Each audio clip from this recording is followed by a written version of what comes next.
Pharma భూములపైన సర్కారు ధిక్కరణ, high court serious. Stay ఉండగా pharma భూముల్లో అధికారులు సర్వే.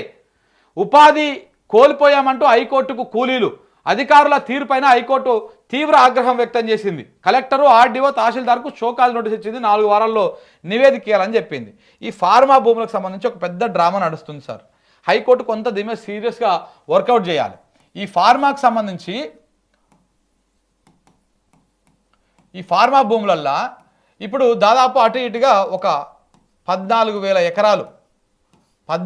ఎకరాలు ఫార్మా కోసం సేకరించి పెట్టారు. ఈ 14,000 ఎకరాలల్లో ఫార్మా కట్టాలి, లేదు అనుకుంటే ఆ భూములు వాళ్ళకు తిరిగి ఇచ్చేయాలి రైతులకి. దాని కండిషన్ అది. ఆ లెక్క ప్రకారమే సేకరించారు.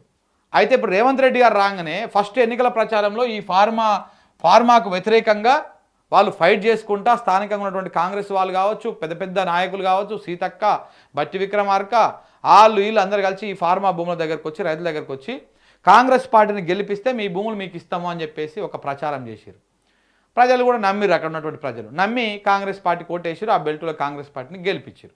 గెలిపించినాక మరి ప్రభుత్వం ఆల్రెడీ 14,000 ఎకరాలు భూమి సేకరించి పెట్టింది, మనం ఎందుకు దాన్ని వదిలిపెట్టాలి అని చెప్పేసి రేవంత్ రెడ్డి గారికి కనుగుట్టి ఈ 14,000 ఎకరాలతో పాటు ఇంకొక 14,000 ఎకరాలని మనము సేకరించి ఇక్కడ 4th సిటీ ఏఐ సిటీ కడదామని చెప్పేసి ఒక కొత్త దుకాణం మొదలుపెట్టిండు.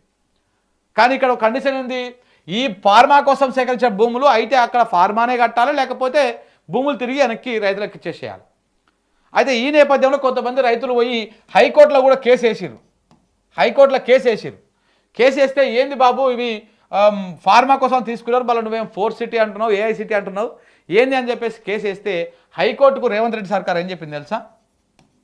మేము ఇక్కడ ఫార్మానే కడుతున్నాము, ఫార్మా సిటీ కడుతున్నాము, మేము 4th సిటీ ఏం కడతలేము, మీకు వచ్చినటువంటి ఇన్ఫర్మేషన్ తప్పు అని చెప్పేసి కోర్టుకు ఒక అఫిడవిట్ దాఖలు చేసింది. అఫిడవిట్ దాఖలు చేస్తే అబద్ధం చెప్పింది. కానీ బయట ప్రచారం ఏం చేస్తూ ఉన్నది, బయట ఏమి పొలిటికల్ ప్రచారం చేస్తూ ఉన్నది, ఇగో ఈ రకంగా ప్రచారం చేస్తూ ఉన్నది. ఆల్రెడీ ఇప్పటికీ దాని మీద సర్వే చేస్తూ ఉన్నారు. అదేదో అధికారులు అక్కడ సర్వే చేస్తూ ఉన్నారు. 4th సిటీ ఎక్కడి నుంచి ఎక్కడి దాకా వస్తుంది ఏందని చెప్పేసి సర్వేలు చేస్తూ ఉన్నారు. ఇప్పటికే మన రేవంత్ రెడ్డి గారు అన్నదమ్ముళ్ళు, వాళ్ళ బంధుగణము, వాళ్ళ బినామీదారులు వీళ్ళందరూ కూడా ఆ చుట్టుపక్కల ప్రాంతాల్లో కొన్ని 100,000 ఎకరాల భూములను కొనుగోలు చేసుకొని పెట్టుకున్నారు. ఇవన్నీ దేనికోసం, రేపు ఏఐసిటీ వస్తుంది, ఈ భూముల రేట్లు పెరుగుతాయని చెప్పేసి ముందే కొనుక్కొని పెట్టుకున్నారు. ఓవైపు అక్కడ ఉన్నటువంటి ప్రజలంతా ఆందోళనలో ఉన్నారు. ఈ నేపథ్యంలో కొంతమంది కూలీలు పోయి ఇక్కడ సర్వేలు చేయడం వల్ల మాకు ఉపాధి కోల్పోతా ఉన్నాం, మేము ఇక్కడ పని దొరుకుతలేదని చెప్పేసి కొంతమంది హైకోర్టును ఆశ్రయిస్తే హైకోర్టు ఇలా సీరియస్ అయింది.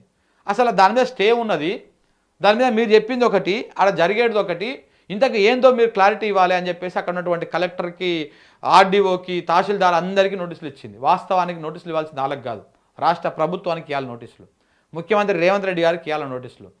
ఆయననేమో మీకు అఫిడవిట్ రూపంలో కోర్టుకేమో ఇది ఫార్మానే కడుతున్నామని చెప్తారు, బయటనేమో రాజకీయ ప్రసంగాలల్లో బయటనేమో ఆడ 4th సిటీ కడుతున్నాము, ఏఐ సిటీ కడుతున్నాం అని చెప్పేసి విదేశాల నుంచి పెట్టుబడులు కూడా పెడుతున్నాం అని చెప్పేసి ప్రకటనలు, పేపర్లో వార్తలు ఇట్లాంటివన్నీ బయట జరుగుతూ ఉన్నాయి. అసలు ఏది వాస్తవం? తెలంగాణ ప్రజలు ఒక పెద్ద కన్ఫ్యూజన్లో ఉన్నారు. కోర్టుకు కూడా మోసం చేస్తూ ఉన్నాడు రేవంత్ రెడ్డి అని చెప్పేసి. కాబట్టి కోర్టులు నోటీస్ ఇవ్వాల్సింది రేవంత్ రెడ్డి సర్కార్కి. ఈ ఏదో కలెక్టర్కు, ఆర్డీఓకో, తహసీల్దార్కో ఇస్తే వాళ్ళు ఏదో దులుపుకొని అయిపోగొట్టేస్తారు. కానీ అసలు కథ ఇక్కడ ఉన్నది, రేవంత్ రెడ్డి ప్రభుత్వానికి ఇస్తే అప్పుడు అసలుది బయట పడుతుంది. ఇక చూడండి, ఇగో రంగారెడ్డి జిల్లా యాచారం మండలంలోని ఫార్మా బాధిత గ్రామాల్లో కోర్టు స్టే ఉన్నప్పటికీ అక్కడి భూములను ప్రభుత్వ అధికారులు సర్వే చేసి ఫెన్సింగ్ వేయడాన్ని హైకోర్టు తీవ్రంగా పరిగణించింది. అధికారులు కోర్టు ధిక్కరణకు పాల్పడ్డారంటూ షోకాజ్ నోటీసులు కూడా జారీ చేసింది. మీపై చర్యలు ఎందుకు తీసుకోకూడదో కోర్టుకు వచ్చి చెప్పాలని ఆదేశించింది. యాచారం మండలంలోని మేడిపల్లి, నానక్ నగరు, తాడిపత్రి, కురుమిద్ద గ్రామాల్లో ఫార్మా ఏర్పాటు కోసం అసైన్డ్ పట్టా భూములను ప్రభుత్వం సేకరించింది.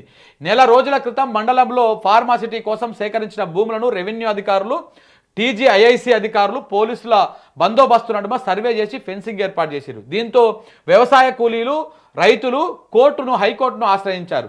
భూములను సర్వే చేసి ఫెన్సింగ్ వేసి ఆ భూముల్లోకి రాకుండా తమను అడ్డుకోవడం ద్వారా ఉపాధి అవకాశం దెబ్బతీశారని మండలంలోని మేడిపల్లి, నానక్రామ్ గ్రామానికి చెందినటువంటి సంద వజ్రమ్మ, నల్లోళ్ళ యాదమ్మ, కానబోని అచ్చమ్మ, మొరుగు జ్యోతి, గోల్కొండ హంసమ్మ, అందోజు విమలమ్మ, అందోజు మౌనిక, అందోజు వజ్రమ్మ తదితరులు ఆరోపించారు. భూసేకరణ చట్టం ప్రకారం భూములు సేకరించి స్వాధీనం చేసుకుంటే కూలీలకు పునరావాసం కింద ఉపాధి అవకాశాలు కల్పించాల్సి ఉండగా అధికారులు దాన్ని ధిక్కరించి తమ ఉపాధిపై దెబ్బ కొట్టారని వాదించారు. మేడిపల్లి, నానక్ నగరు గ్రామాలకు సంబంధించినటువంటి మొత్తం భూములపైన స్టే ఉందని అధికారులకు పలుమార్లు విన్నవించినప్పటికీ వారు పట్టించుకోవడం లేదని వాపోయారు. అడ్డుకునేందుకు వెళ్లిన తమపై దౌర్జన్యం చేశారని, అరెస్టు చేసి కేసులు పెడతామంటూ పోలీసులు అధికారులు బెదిరించారని కోర్టుకు వివరించారు. 4 వారాల్లో వివరణ ఇవ్వాలని చెప్పేసి ఆదేశాలు ఇచ్చిందంట. ఇగో బాధిత రైతులు కూలీ వాదనలను విన్న హైకోర్టు న్యాయమూర్తి జస్టిస్ వినోద్ కుమార్ అధికారులు తప్పుడు చర్యలకు పాల్పడినట్టు నిర్ధారించారు. IFS vice chairman, Telangana industrial infrastructure corporation MD Vishnuvardhan Reddy, Rangareddy జిల్లా కలెక్టర్ నారాయణ రెడ్డి, ఇబ్రహీంపట్నం ఆర్డీఓ అనంతరెడ్డి, ఆచారం తహసీల్దార్ అయ్యప్పలకు సోకాజు నోటీసులు జారీ చేశారు. వీరంతా స్వయంగా కోర్టుకు వచ్చి కానీ లేదంటే న్యాయవాది ద్వారా కానీ 4 వారాల్లో వివరణ ఇవ్వాలని హైకోర్టు ఆదేశించింది. హర్షం వ్యక్తం చేసినటువంటి రైతులు ఈ రకంగా హైకోర్టు సీరియస్ అయితే కానీ వీళ్ళకు మళ్ళా బుద్ధి రాదన్నమాట.